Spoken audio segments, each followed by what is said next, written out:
Assalamualaikum dan selamat sejahtera. Cikgu ucapkan kepada para pelajar yang sedang menonton.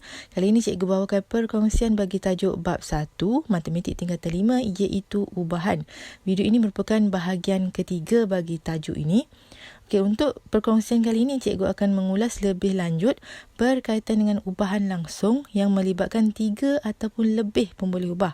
Okey, dekat sini cikgu kongsikan salah satu muka surat yang ada dalam buku teks. Kat sini kalau para pelajar masih lagi ingat, kita pernah belajar masa tingkatan 3 berkaitan dengan faedah mudah iaitu I sama dengan PRT. Okey, persamaan ataupun ubahan langsung I sama dengan PRT ini merupakan salah satu contoh sebenarnya kepada ubahan-ubahan langsung yang telah pun kita pelajari sebelum ini tetapi mungkin tidak diperkenalkan dengan istilah ubahan langsung ini. Okey, untuk ubahan langsung yang melibatkan 3 atau lebih pemboleh ubah ini, kita panggil dia sebagai ubahan tercantum, di mana maksud dia adalah ubahan langsung dengan keadaan satu pemboleh ubah itu berubah sebagai hasil darab 2 atau lebih pemboleh ubah yang lain.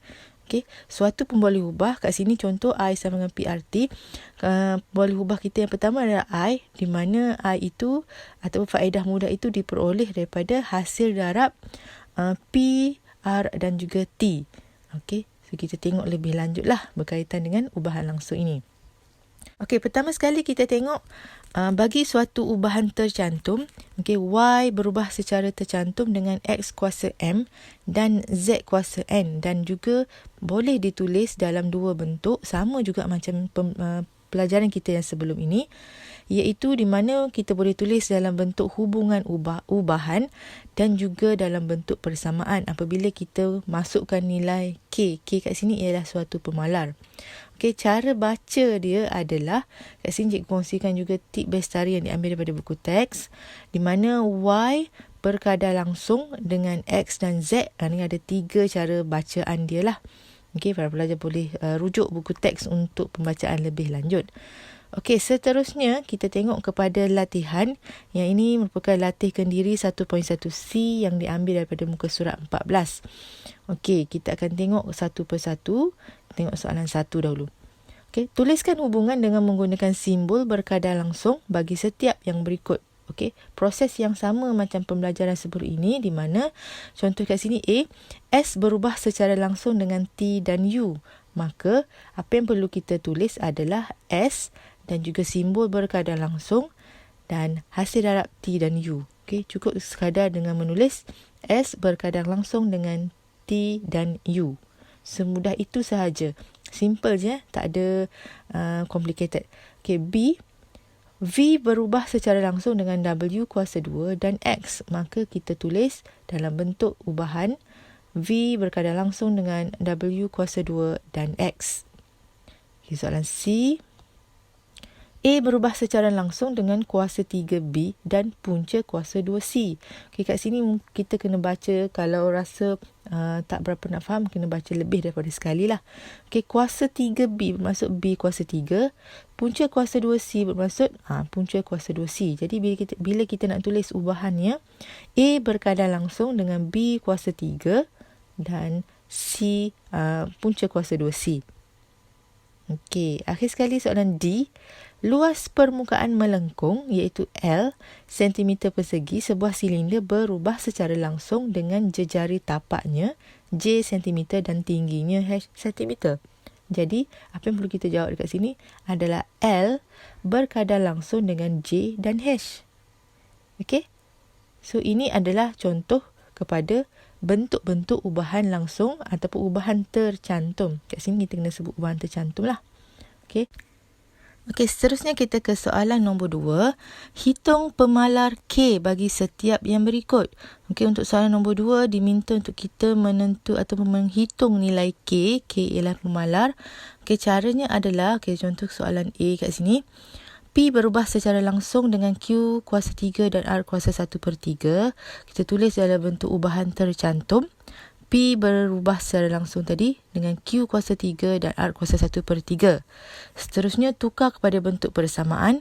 P sama dengan K, Q kuasa 3, R kuasa 1/3.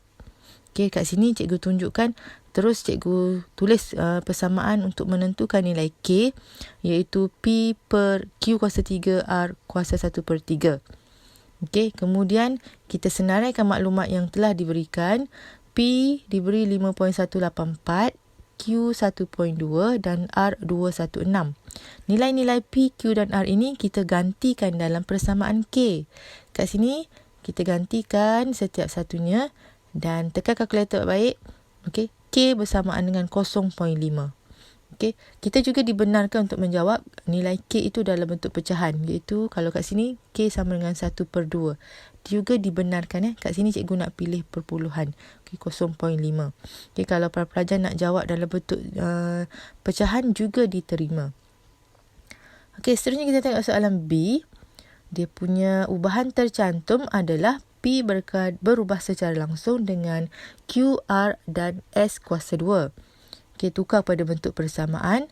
P sama dengan K, Q, R, S kuasa 2.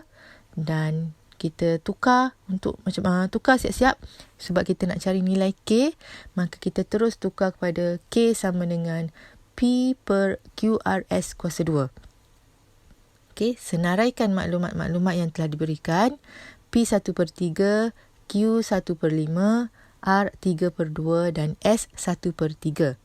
Nilai-nilai P, Q, R dan S ini kita gantikan dalam K, dalam persamaan K. Maka kita akan dapat K bersamaan dengan 10. Okey, gantikan sahaja. Kemudian kira baik-baik. Seterusnya tengok soalan ketiga. Okey, situasi yang diberikan apabila Y diberi 6 dan X 0.64, Z 5. Ungkapkan Y dalam sebutan X dan Z. Okey, bila ada kata ungkapkan Y dalam sebutan X dan Z, maka dekat sini step dia adalah cari nilai K, iaitu pemalar, kemudian masukkan dalam persamaan Y. Okey, untuk soalan A, ubahan tercantumnya adalah Y berubah secara langsung dengan punca kuasa 2X Z. Tukar kepada bentuk persamaan. Y sama dengan K punca kuasa 2X dan Z. Okey, cari nilai K. Okey, K sama dengan Y bahagi punca kuasa 2X dan Z. Kemudian gantikan dengan maklumat yang telah diberikan. Okey, kita ada Y 6, X 0.64 dan Z 5. Gantikan nilai Y, X dan Z ini dalam persamaan K. Okey, kita akan dapat K sama dengan 3/2. Okey, so dengan nilai K tadi, 3/2 ini kita gantikan dalam persamaan Y. Okey, maka Y sama dengan 3/2 punca kuasa 2X Z. Okey, step dia tadi, pertama kita dapatkan dulu ubahan tercantumnya. Kemudian tukar kepada bentuk persamaan. Kemudian cari nilai K. Lepas dah dapat nilai K, gantikan dalam persamaan yang diminta. Okey, soalan B.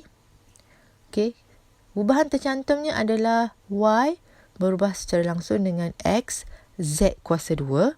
Maka persamaannya adalah Y sama dengan K, X, Z kuasa 2. Okey, kat sini kita nak cari nilai K-nya. K sama dengan Y bahagi X, Z kuasa 2. Okey, sebenarnya kita pindahkan sahaja nilai ataupun X, Z kuasa 2 di sebelah kanan tadi, kita pindahkan ke sebelah kiri, maka dia akan jadi bahagilah. Okey, kemudian dengan maklumat-maklumat yang telah diberikan, Y 6, X 0.64 dan Z 5 tadi, gantikan nilai itu dalam persamaan K, maka kita akan dapat K bernilai 3/8.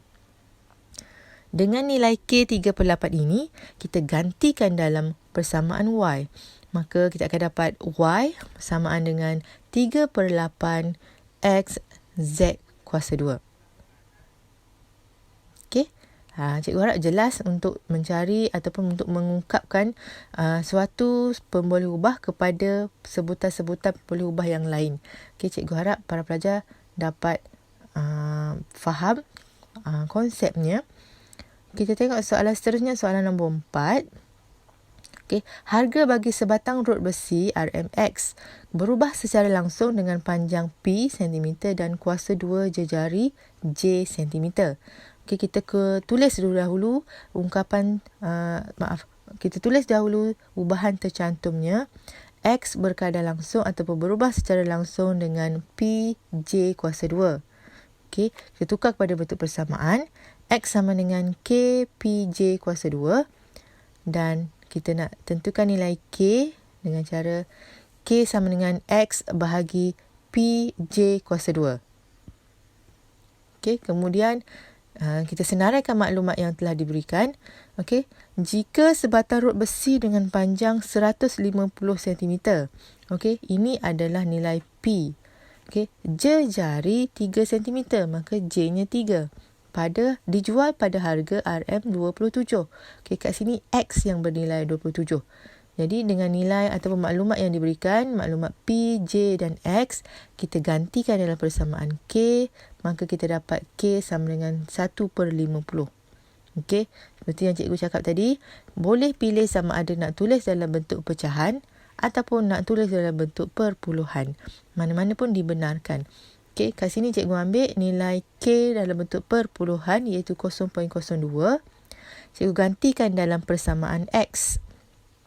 Maka X yang cikgu dapat ataupun mengikut situasi soalan nombor 4, X sama dengan 0.02 PJ kuasa 2. Okey, selesai untuk soalan nombor 4 sebab kita menjawab. Tuliskan satu persamaan yang menghubungkan X dengan P dan J. Maka inilah dia hubungannya. Okey, seterusnya soalan nombor 5. Diberi G berubah secara langsung dengan hash dan punca kuasa 2M. Okey, kat sini cikgu terus tulis ubahan tercantumnya. G berubah secara langsung dengan hash dan punca kuasa 2M. Dan cikgu tukar kepada bentuk persamaan, iaitu G sama dengan K hash punca kuasa 2M. Okey, untuk menentukan nilai K dapat diperoleh dengan cara G bahagi hash punca kuasa 2M. Kemudian masukkan nilai G, H dan M yang telah diberikan ke dalam persamaan K. Okey, selepas dikira, kita dapat K sama dengan 3/2. Okey, seterusnya kita gantikan nilai K ini dalam persamaan G. G sama dengan 3/2 H punca kuasa 2M. Okey, kemudian kita tengok soalan A. Hitung nilai G apabila hash 4 dan M 81. Okey, dengan maklumat yang telah diberikan ini, okey, hash dan M diberi, tinggal untuk cari nilai G. Kita masukkan nilai hash dan juga M tadi dalam persamaan G. Kita gantikan dan kita akan dapat G bersamaan dengan 54. Okey. Tekan kalkulator saja, Mak. Yang penting kita masukkan nilai itu di tempat yang betul. Okey. Untuk soalan B, kali ini hitung nilai M apabila G dan H diberi. Okey, cikgu kat sini macam biasalah. Cikgu akan senaraikan maklumat yang telah diberikan. Kat sini dia nak M. Okey, G dan H diberi, jadi kita masukkan nilai G dan H ini dalam persamaan G, iaitu 3/2 H punca kuasa 2M tadi. Kita gantikan dengan maklumat yang telah diberikan. Yang tidak diberi, kat sini M tidak diberi, kita kekalkan keadaan M itu. Okey, permudahkan sedikit, kita akan dapat 18 sama dengan 30 punca kuasa 2M. Okey, cikgu lebih selesa untuk kalau yang ada huruf ni ataupun yang ada pemboleh ubah ni, kita letakkan di sebelah kiri. Okey, cikgu salin sahaja, cikgu tak buat apa-apa. Cikgu salin sahaja. 30 punca kuasa 2M ini sama dengan 18. Okey, kemudian pindahkan 30. Maka punca kuasa 2M bersamaan dengan 18/30. Tekan kalkulator sikit, pemudahkan, dapat 3/5. Okey, kemudian M. Okey, punca kuasa 2, bila dipindahkan ke sebelah kanan, ataupun kita nak hapuskan tadi, bila dipindahkan ke sebelah kanan, dia akan jadi kuasa 2. Maka M sama dengan 3/5 kuasa 2. Okey, 3/5 ni ambil daripada pecahan 18/30, kita permudahkan. Okey, jadi M sama dengan 3/5 kuasa 2. Yang ini, kita akan dapat M sama dengan 9/25. Okey. Kat sini dia ada beberapa step lah. Okey, untuk soalan ubahan tercantum, okey, beginilah bentuk soalannya, yang mana ada beberapa maklumat diberi, tinggal untuk mencari satu lagi pemboleh ubah. Okey, kat sini kita kena mahir pindah-pindah. Okey, kita kena mahir macam mana kita nak cari sesuatu nilai kembali ubah tu. Kita nak kena hapuskan yang mana, kita nak pindahkan yang mana. Yang ini kena kuasailah kemahirannya. Jadi kalau para pelajar ada masalah berkaitan dengan nak pindah-pindah ni, okey, bila ada kembali ubah ni, dia tak berapa nak mahir. Yang ini memang kena buat latihan sikit lah. Kena perbanyakkan latihan supaya mahir dengan operasi pindah kiri, pindah kanan dan sebagainya. Okey. So kita tengok seterusnya soalan nombor 6. Kali ini diberi dalam bentuk jadual. Okey, kalau mengikut pengalaman lepas, kalau diberi dalam bentuk jadual ni antara soalan yang agak popular jugalah. Okey. So untuk soalan nombor 6 diberi 3 kuantiti. Kat sini 3 kuantiti merujuk pada 3 kembali ubah lah. Okey, P berubah secara langsung dengan kuasa 3Q dan R. Okey, keluarkan dalam bentuk ubahan. P berubah secara langsung dengan Q kuasa 3R. Kemudian tukar kepada bentuk persamaan. P sama dengan K, Q kuasa 3R. K sama dengan P bahagi Q kuasa 3R. Okey, so berbalik kepada jadual, kita tengok yang mana dalam jadual itu ketiga-tiga maklumat itu ada. Okey, iaitu P ada maklumat, Q ada dan juga R pun ada. So kat sini kita tengok yang ada maklumat adalah pada kolom yang pertama tadi, iaitu P 86.4, Q 1.2, R 10. Okey, jadi dengan maklumat P, Q dan R ini kita menggantikan ataupun kita masukkan dalam persamaan K. Sebab kita nak cari nilai K-nya, kita gantikan baik-baik, kira betul-betul, kita akan dapat K sama dengan 5. Okay. So dengan K sama dengan 5 ini, kita gantikan dalam persamaan P, persamaan yang awal tadi. Jadi P sama dengan 5Q kuasa 3R. Okay. Kemudian, kita tengok kepada soalan seterusnya, iaitu hitung nilai X dan nilai Y. Okay, kita buat satu per satu. Okay, kat sini P bernilai X, Q 2, R 0.4. Jadi maklumat ini kita gantikan dalam persamaan P. P gantikan dengan X, Q gantikan dengan 2 dan R gantikan dengan 0.4. Okey, kat sini direct sahaja. Kita akan dapat terus nilai X bersamaan dengan 16. Okey, kemudian kita tengok yang kedua, itu di mana P bernilai 1.215, Q bernilai Y dan R bernilai 9. Okay, gantikan dalam persamaan P. Okay, P 1.215 tadi, 5. Y kuasa 3, 9. Okay, permudahkan sedikit. 1.215 sama dengan 45 Y kuasa 3. Kemudian, ni yang cikgu cakap. Cikgu nak pusing je. Kita tak pindahkan. Kita pusing saja. Yang tulis belah kanan tadi, kita tulis belah kiri. Yang tulis belah kiri, tulis belah kanan. Okay, pusing saja. Okay, so 45Y kuasa 3 sebelah kiri sama dengan 1.215. Y kuasa 3 sama dengan 1.215 bahagi 45. Okay, so kita dapat 0.027. Kemudian, kuasa 3 dekat Y ni, sebab kita nak Y. Okay, kuasa 3 pada Y ini bila dipindahkan, dia akan jadi punca kuasa 3. Okay, kepada nilai yang berada di sebelah kanan, iaitu sekarang dia jadi Y sama dengan punca kuasa 3 0.027.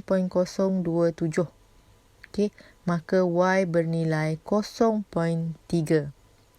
Jadi untuk soalan ini kita dah cari ataupun kita dah hitung nilai X dan juga nilai Y-nya. Okey, step by step. Okey, seterusnya soalan nombor 7. Tenaga kinetik E, Joule. Joule tu adalah, cikgu tak tahu betul ke tak cikgu sebut ni. Cikgu minta maaf lah kalau tersalah. Macam dah lama sangat tak recap balik. Okay. Tenaga kinetik ni dalam tajuk dalam mata pelajaran fizik. Okay. Tenaga kinetik E, sebuah objek berubah secara langsung dengan jisim W dan kuasa 2 laju V. Okay. Kita keluarkan ubahan tercantum. E berkadar langsung atau berubah secara langsung dengan WV kuasa 2. Kemudian, kita tukar kepada bentuk persamaan. E sama dengan KWV kuasa 2. Okey, kita nak cari nilai K-nya dengan cara E bahagi WV kuasa 2. Kemudian, berdasarkan kepada maklumat yang diberi, ini baca betul-betul diberi bahawa tenaga kinetik sebuah objek dengan jisim 3. Okey, jisim ialah W. Okey, maka W3 bergerak dengan kelajuan 12 meter per saat. Okey, kelajuan itu adalah V. V12. Dan 216 ini adalah tenaga kinetik iaitu E. Jadi dengan maklumat W, V dan E ini, kita gantikan dalam persamaan K. Kita akan dapat K bernilai 0.5. Jadi dengan nilai K 0.5 tadi, kita gantikan dalam persamaan E. Kita akan dapat E sama dengan 0.5 WV kuasa 2.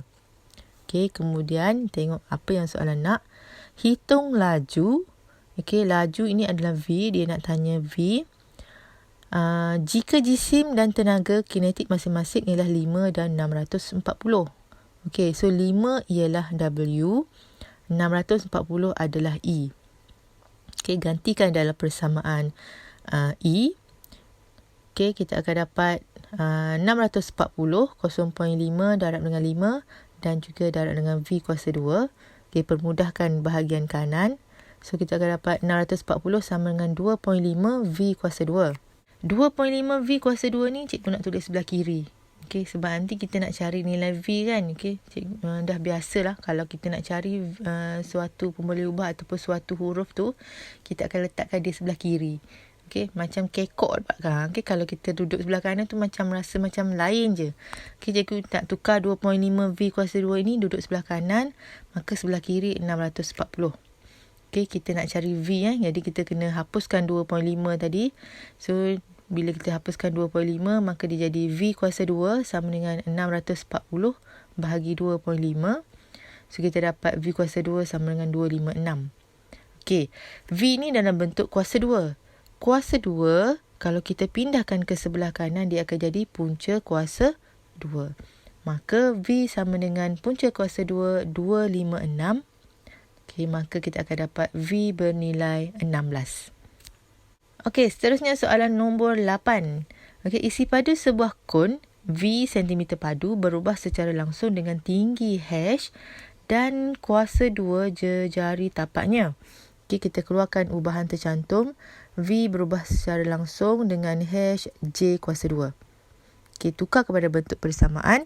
V sama dengan K H J kuasa 2. Dan kita nak cari nilai K-nya, iaitu V bahagi HJ kuasa 2. Okey, dengan maklumat yang diberi, tinggi 21, tinggi adalah H, so H 21, jari 6, okey, J 6, dan mempunyai isi padu 792. Okey, 792 adalah V. Okey, so kita dah ada maklumat H, J dan V. Kita boleh cari nilai K, gantikan dalam persamaan K. So, kita dapat 22 per 21. Okey, so dengan nilai K ini, kita gantikan dalam persamaan V. Nanti dia banyak step sikit. V sama dengan 22 per 21 HJ kuasa 2. Okey, so kita dah ada persamaannya. So, kita tengok kepada soalan. Hitung isi padu. Oh, dia nak cari V. Jadi, V sama dengan sesuatu yang kita nak kena cari. Kemudian, dengan tinggi 14. Okey, 14 adalah nilai H dan jari 15. Dah itu J-nya 15.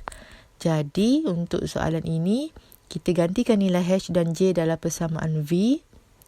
Okey, kemudian kira kita akan dapat nilai 3300 ataupun 3300. Okey, selesai untuk latihan kali ini. Ada 8 soalan tadi. Cikgu dah tunjukkan satu persatu. Cikgu harap para pelajar dapatlah sedikit sebanyak daripada apa yang cikgu bincangkan kali ini.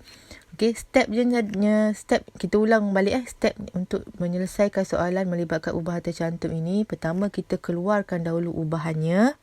Kemudian kita tulis ataupun tukar pada bentuk persamaan. Bila tukar bentuk persamaan, kita akan ada nilai K. Okay, nilai pemalarnya, cari nilai pemalar tu dulu. Kemudian dapatkan persamaan untuk pemboleh ubah yang dicari. Okey, kemudian daripada situ, maklumat apa yang diberi, gantikan dan cari nilai pemboleh ubah yang terakhir ataupun pemboleh ubah yang dia tanya tu. Okey, so dia ada beberapa step kat situ, tapi stepnya berulang. Jadi cikgu harap para pelajar boleh cuba jawab sendiri, boleh rujuk kepada buku teks, boleh cuba jawab soalan-soalan yang lain yang ada dalam buku latihan dan sebagainya. Okey, kalau ada apa-apa masalah boleh tanya cikgu, jangan malu. Okey, cikgu rasa itu sahaja untuk perkongsian cikgu kali ini, sehingga kita berjumpa untuk video yang seterusnya.